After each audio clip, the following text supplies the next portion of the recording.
Bonjour à tous, ce carrousel est particulier. Nous sommes le 8 mars, Journée internationale des droits de la femme. Il sera donc un carrousel au féminin. J'ai l'immense joie d'échanger avec une femme engagée dans la cause des femmes, dans l'égalité des genres, mandatée par l'ONU pour la cause des femmes. Oulimata Sarr est directrice régionale l'UNIFEM en Afrique de l'Ouest et aussi en Afrique centrale. Nous aborderons des sujets, bien sûr, nos discussions tourneront autour de la femme. Existe-t-il vraiment un leadership féminin, un leadership du genre? Et nous aborderons aussi les relations contradictoires que peuvent entretenir les femmes entre elles. Et aussi, nous parlerons de la sororité, qui est un élément clé, un outil clé du développement de la femme. Oulimata Sarr, bonjour. Bonjour Bintou. Je suis très heureuse d'avoir l'opportunité d'échanger avec toi. Un 8 mars, Journée internationale des droits de la femme, pour la femme engagée que tu es. Tu fais un travail remarquable de fond sur la cause des femmes. J'ai suivi avec beaucoup d'intérêt tes tournées sénégalaises et africaines auprès des dirigeants, auprès des chefs religieux, de chefs coutumiers, sur des sujets aussi sensibles que le mariage précoce, toute forme de violence faite aux femmes. Ma première question, c'est qu'est-ce que le 8 mars représente pour toi? Et la seconde, c'est est-ce que ce genre d'attitude, ce genre de combat faites avec des leaders d'opinion, la manière de les convaincre, est-ce que c'est ça le leadership féminin? Merci beaucoup Bintou. Je pense que le 8 mars est une date extrêmement importante. Je considère que c'est un moment d'accélération pour les femmes sur notre agenda féministe. Je tiens surtout à rappeler aussi que notre engagement, c'est 365 jours. Le 8 mars nous donne l'opportunité de refaire le bilan, de voir les lois qui ne progressent pas assez, de mobiliser des personnes qui pas tous les jours s'engagent sur cette thématique-là. Lors de mes missions, il est extrêmement important pour moi de rencontrer tous les acteurs. Et aujourd'hui, lorsqu'on parle d'autonomisation de la femme et de l'égalité des sexes, nous avons besoin d'avoir avec nous toutes les parties prenantes. Donc, au-delà des conversations que nous avons avec les gouvernements, puisque ce sont les gouvernements qui font les lois et qui s'assurent de leur mise en application, nous sommes obligés aussi de parler à la société civile et aussi de parler aux acteurs que sont les leaders religieux, les leaders traditionnels, les chefs coutumiers, puisqu'on sait que l'égalité des genres et l'autonomisation de la femme à des contraintes qui sont liées à des normes sociales. Et ces normes sociales, pour les faire changer, il faut faire bouger les lignes. Nous avons besoin de nos alliés. Et ces alliés sont au niveau communautaire et j'en fais un point d'honneur de les rencontrer dans tous les pays que je visite. Tout à fait. Alors, pour reparler de leadership féminin, est-ce qu'il existe réellement un leadership féminin dans la manière que tu fédères ce genre de personnes pour cette cause? Est-ce qu'il y a une manière particulière de le faire? Absolument. Je suis convaincue que le leadership féminin, il est différent. Le leadership féminin, il est inclusif.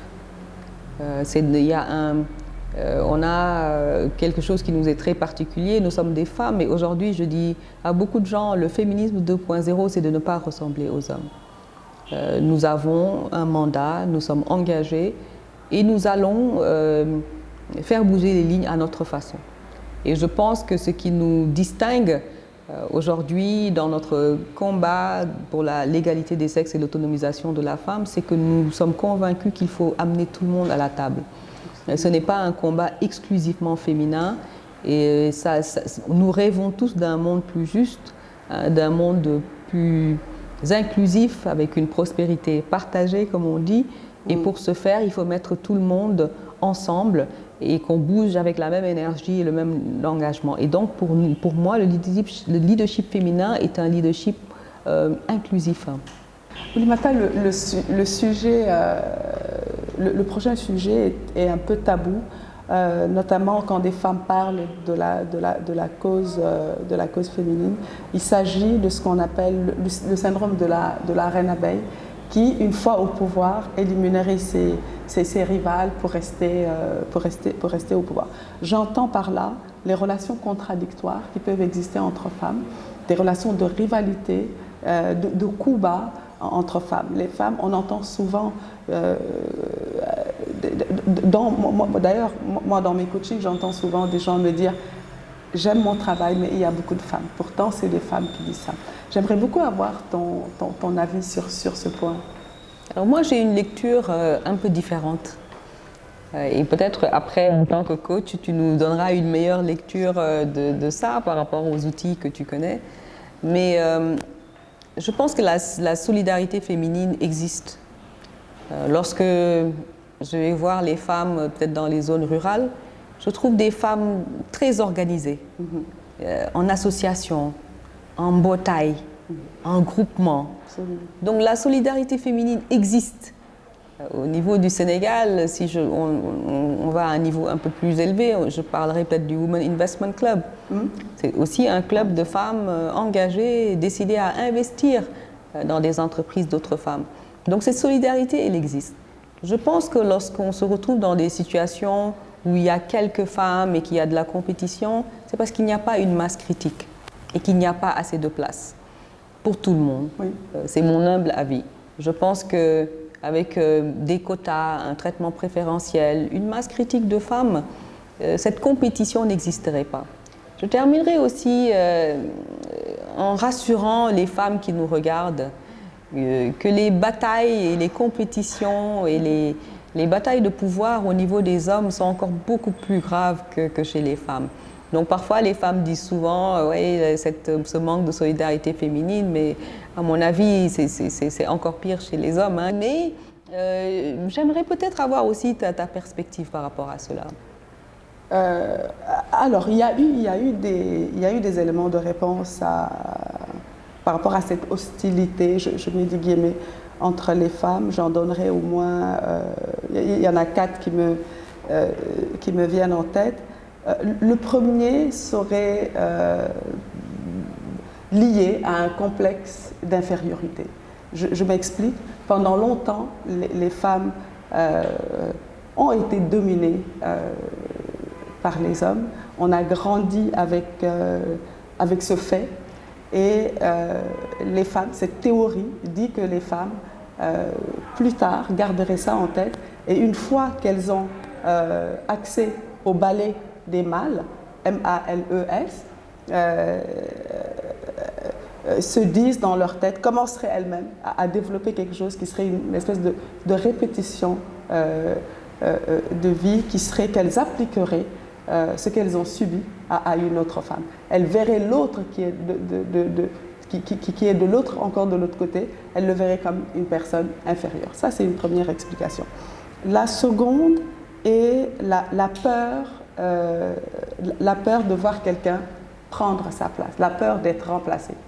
Je pense que celle-là, elle est plus commune, c'est aussi une théorie, et c'est le fait de voir en une femme un danger au lieu de la voir comme quelque chose qui renforcerait mon leadership, qui renforcerait mon équipe.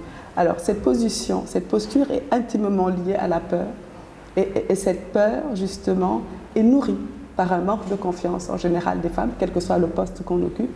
C'est un manque de confiance qui fait que quand je vois l'autre, elle interpelle mes peurs, et la manière que j'ai de répondre à ça, c'est d'être hostile, c'est d'être en conflit avec elle. Le troisième point est une théorie qui dit que lorsqu'une femme arrive à un certain pouvoir, en tout cas à côté de la majorité qui est aujourd'hui masculine, la femme se dit, ok, en voyant une autre femme, la femme se dit, il faut qu'elle aussi, qu'elle trime, qu'elle passe par toutes les étapes par lesquelles moi je suis passée, en sacrifiant ma vie sentimentale, en sacrifiant ma vie sociale, en mettant très tôt ma fille à la crèche, en n'ayant pas de vie finalement. Et ça expliquerait le fait d'avoir cette attitude hostile. Le dernier, c'est le double standard. C'est celle que j'aime le plus parce qu'en fait, elle a tendance à équilibrer un peu cette fébrilité et qui dit qu'en fait, encore une fois, la réaction féminine est stigmatisée, extrêmement stigmatisée, et qu'il est tout à fait normal d'avoir des relations des fois conflictuelles. Lorsqu'on voit un homme parler avec un autre homme de manière assurée, on se dit c'est sain, ils s'expliquent entre eux. Lorsqu'une femme le fait avec une autre femme, elle est tout de suite perçue soit comme jalouse ou alors comme, comme agressive, etc. Et du coup, voilà, ce quatrième, ce double standard renvoie à ce que tu disais tout à l'heure en disant que les hommes parfois se mettent des batailles, de vraies batailles de titans que nous les femmes nous avons peut-être beaucoup de mal en tout cas à arriver là. Après cela, et si on parlait de sororité, Oulimata Sarr, qu'est-ce que... Je pense que cette solidarité entre femmes est extrêmement importante. Je rappelle toujours à mes amis que nous avons un mandat. Lorsque nous sommes à cette table où les décisions se prennent, nous avons le devoir d'amplifier les voix de toutes nos sœurs qui n'ont pas droit au chapitre. Qu'elles soient de Kédougou, de Dakar, de la banlieue. Nous avons peut-être l'opportunité, dans le cadre de notre travail, d'avoir des conversations avec les personnes qui prennent les décisions. Et notre rôle, c'est de nous assurer que ces femmes ne sont pas laissées pour compte en termes de droits, en termes de représentativité et en termes de ressources allouées. Absolument, Oulimata Sarr. Je trouve que la sororité est une réponse à la fraternité qui est beaucoup plus connue que la sororité des femmes. Et pour moi, il est indispensable. Il est indispensable pour les femmes qu'on se donne la main, qu'on ait un objectif commun, qu'on s'entraide aussi pour arriver à nos fins, pour élever la voix. J'ai adoré l'image tout à l'heure de parler au nom de ceux qui n'ont pas la voix. C'est un peu de Aimé Césaire, parler au nom de ceux qui n'ont pas de voix. Je trouve que c'est absolument nécessaire pour que les femmes puissent aller de l'avant. En tout cas, c'était un plaisir d'échanger avec toi. Moi. Pour finir, Oulimata Sarr, j'ai deux petits blocs de motivation et que j'offre souvent aux invités ou à mes coachés. Le premier, c'est bonne résolution. Le second, pensée positive. Qu'est-ce qui vous attire le plus? Bonne résolution. Ça me parle. On choisit? Absolument. Alors, oui, je prendrai la deuxième carte. Tu peux nous la lire? Alors, je me remets au sport pour prendre soin de mon corps. Je trouve une activité qui me convient pour faire de chaque séance un moment agréable où j'irai s'entraîner les pieds. Et ça me parle. Il faut que je trouve le temps de faire du sport malgré mon agenda chargé et ça fait partie de mes résolutions de 2022. Eh ben, parfait. Et ce que je rajoute juste à ça, c'est qu'il est très important pour chaque humain de trouver quelque chose pour soi. Les moments à soi sont plus qu'importants parce que c'est des moments qui nous permettent de mieux nous occuper des autres. C'est soi d'abord, c'est ce que j'appelle un jeu, pas égoïste, mais un jeu utile qui sera plus tard au service d'un nous efficace. Voilà. Parole de coach. Voilà. Merci Oulimata Sarr. C'est moi.